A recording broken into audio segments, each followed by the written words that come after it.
विश्व की सबसे बड़ी राजनीतिक पार्टी भारतीय जनता पार्टी सबसे अनुसूचित पार्टी होने का दम भरती है, लेकिन इन दिनों झारखंड के संथाल परगना प्रमंडल में भाजपा में भूचाल मचा हुआ है। ताजा हालातों की बात करें तो ऐसा बिल्कुल नहीं लगता कि ये अटल आडवाणी सरीखे नेताओं से संचित पार्टी है।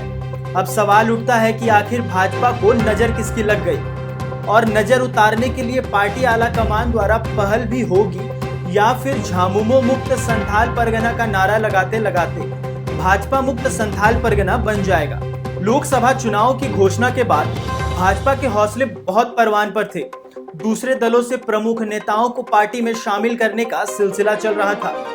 400 पार के लक्ष्य को पाने के लिए भाजपा बहुत उत्साहित थी। दूसरे दल के भी कम निष्ठा वाले नेताओं के भी दिल डोल रहे थे। बहुतों ने भाजपा का दामन थाम लिया। बात अगर झारखंड की करें तो झारखंड में झारखंड मुक्ति मोर्चा की जामा से विधायक और सोरेन परिवार की बहू सीता सोरेन भी 19 मार्च को भाजपा में शामिल हो गई। गुपचुप तरीके से यह मिलन समारोह हुआ। माहौल ऐसे लगने लगा कि झारखंड में सारी की सारी सीटें भाजपा नेतृत्व वाली एनडीए में चली जाएगी। पर विरोधियों को कमजोर समझने वाली भाजपा को अंदर से ही चुनौती मिलने लगी। झारखंड की आदिवासी आरक्षित लोकसभा सीटों पर समीकरण भी बदलने लगा।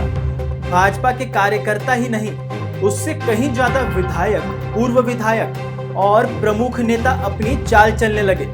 इधर विपक्ष घेराबंदी करने में लगा रहा। झारखंड का माहौल कुछ और भी अलग था, इसलिए इन चीजों का प्रभाव लोकसभा के चुनाव परिणाम में देखा गया।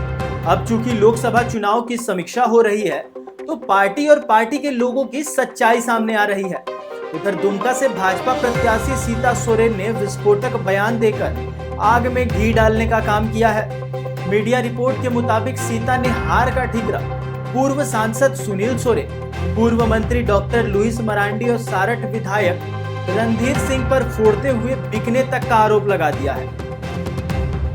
यहां तक कि भाजपा के प्रदेश अध्यक्ष बाबूलाल मरांडी और संगठन महामंत्री कर्मवीर सिंह पर भी चुनाव के दौरान मजबूत तरीके से काम नहीं करने की बात कही है। सीता सोरेन ने यह भी कहा कि इन लोगों का पार्टी के कार्यकर्ताओं पर नियंत्रण नहीं दिखा। बहरहाल इस पूरे मामले में सभी सरीखे नेताओं से सीता सोरेन के तथ्यों को सिरे से नकार दिया है। झारखंड भाजपा की स्थिति में अब आला कमान की भूमिका और महत्वपूर्ण हो गई है, क्योंकि आगामी विधानसभा चुनाव में इन सभी चीजों का खास असर पड़ सकता है।